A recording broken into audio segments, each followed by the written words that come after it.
Okay, let's unpack this. We're diving into a philosophy focused, entirely on internal power, radical self-trust, and manifestation. Mhm. A listener shared their core guiding text with us. It's a Spirit Sunday video transcript, and it's all focused on the systematic framework known as Cabrini-Law. Law. And the mission for this deep dive is really to distill the most potent ideas from that material.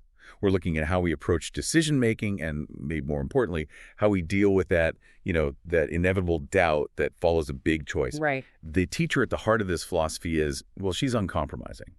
The message is, Mm. you are an incredible manifester every single day. Yeah. The trick is just controlling what you manifest. Which means we're really analyzing an internally driven, systematic approach to life decisions. The teacher's core belief, and it's the bedrock of this whole system, is that your external reality is just a reflection of your internal mental climate. Yeah, exactly. What's going on in your head determines what shows up in your life. And what's really interesting is how they frame the origin of our results, good or bad, using this, deceptively simple agricultural analogy. It's meant to be highly memorable. It shows exactly where we start planting the seeds of our future. Let's walk through that because it's a brilliant visual. Everything begins with the thought, which is designated as the seed. The seed. That seed is planted not in the ground, but in your subconscious mind. The teacher calls it the subconscious soil. Right. But the problem, according to this philosophy, it isn't usually the initial thought. It's not the seed itself. So where does it go wrong? It goes wrong during the watering. The watering is that mental conversation you have with yourself right after the decision is made. It's the voicing of opinions, the self-interrogation. And just letting that doubt creep in and soak the soil. Exactly. So if the thought seed is positive, but your internal dialogue is negative, if you're constantly feeding it anxiety and fear, you are, in effect, watering that positive seed with toxins. And the result is that doubt grows instead of the positive thing you wanted. Precisely. The stated purpose of this teaching is to intervene right at that watering stage. The goal is actively working to wash away what they call the stinking thinking. Thinking. Yeah, and to wash away those doubtful thoughts. If you let the negative seed take root, doubt just reigns supreme and it paralyzes you. I have to pause on the language here. The teacher explicitly says they want to brainwash you every single Sunday.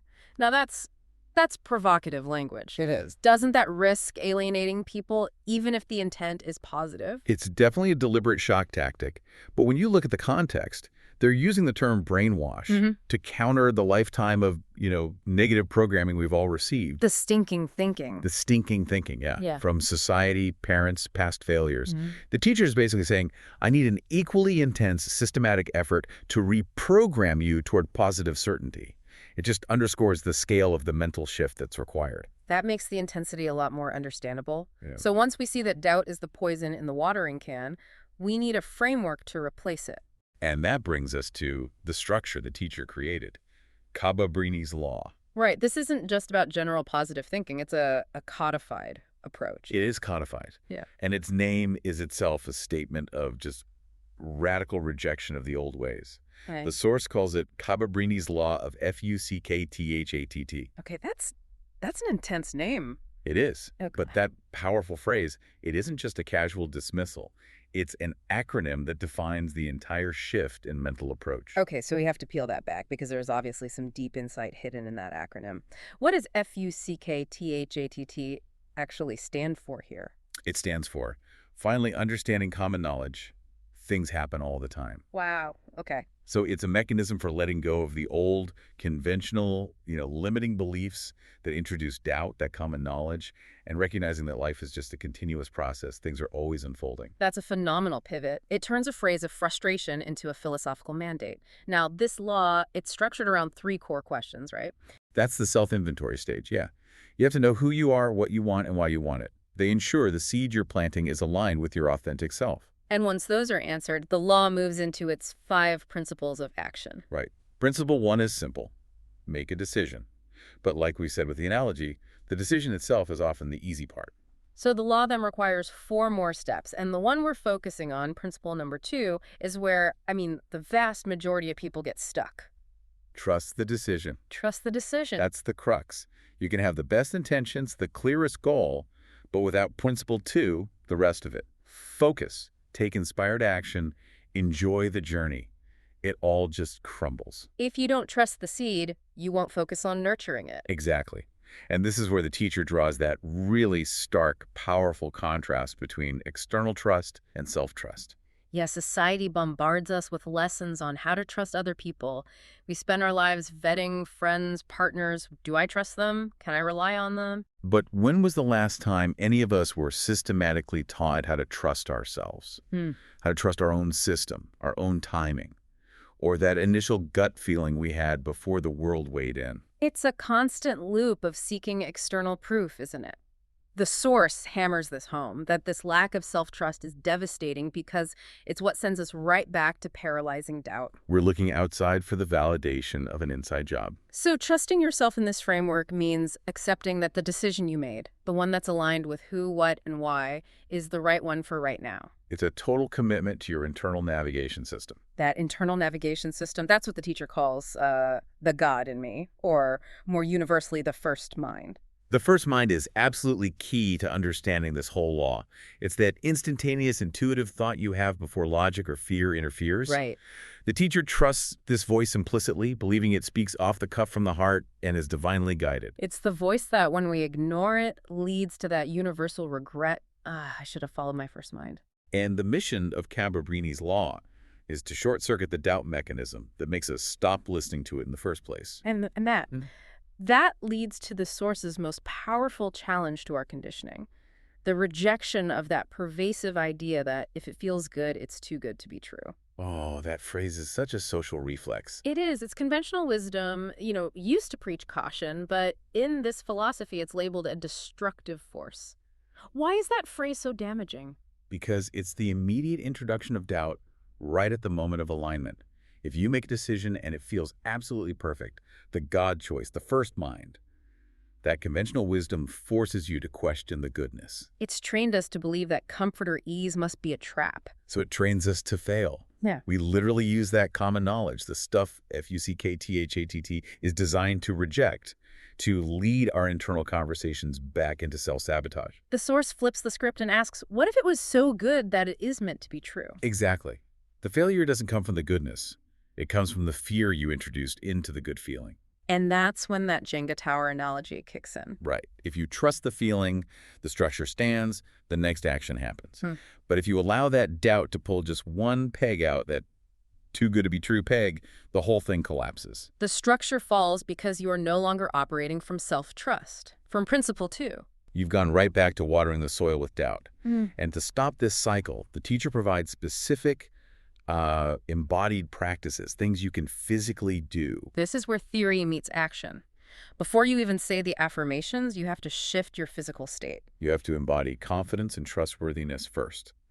You can't affirm self-trust while your posture is saying, I'm unsure. So you're literally instructed to stand upright, pull your shoulders back. And move as if you are already the most trustworthy, confident person on the planet. Oh. The instruction asks you, how would you look and move if you wanted someone else to trust you?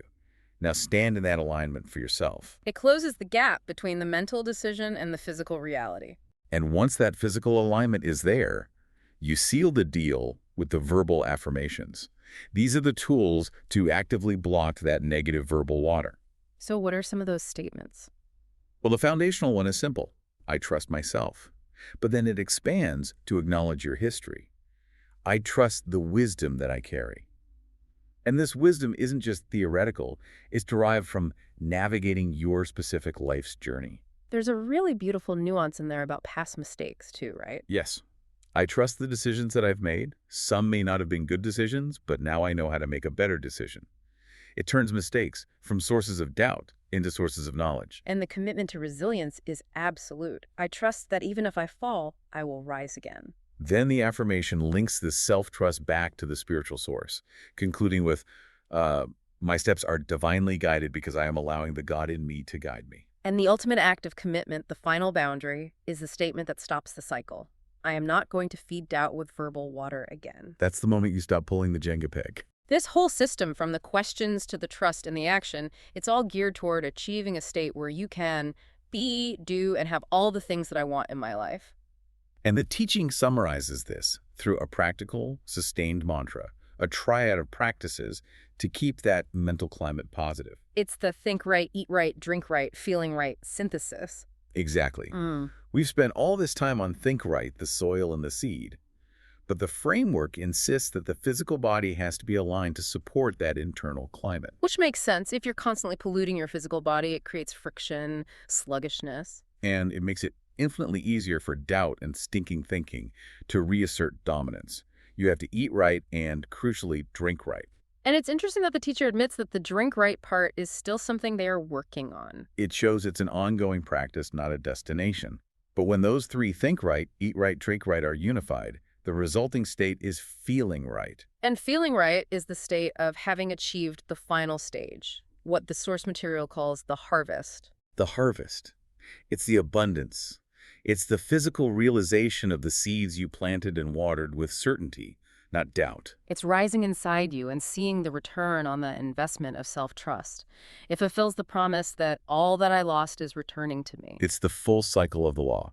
You set your intention with the three questions, you make and trust the decision, you sustain it with aligned practice, and you receive the manifestation your first mind intended all along. Unwavering self-trust is the key that unlocks the whole thing. And this deep dive really focused heavily on that immediate internal guidance system, the first mind. And the teacher's radical assertion that our conditioning teaches us to question what inherently feels good. So let's leave you with this to think about. If the first mind is always the God choice that feels good, and external doubt is what teaches us to reject those good feelings, what one major decision are you facing right now? Career, relationships, a creative project, anything that would look completely different if you stripped away every single external voice, every piece of conventional wisdom, and only listened to the absolute intuitive certainty of your first mind, without letting that phrase, "it's too good to be true," even enter the conversation. We'll leave you with that until next time.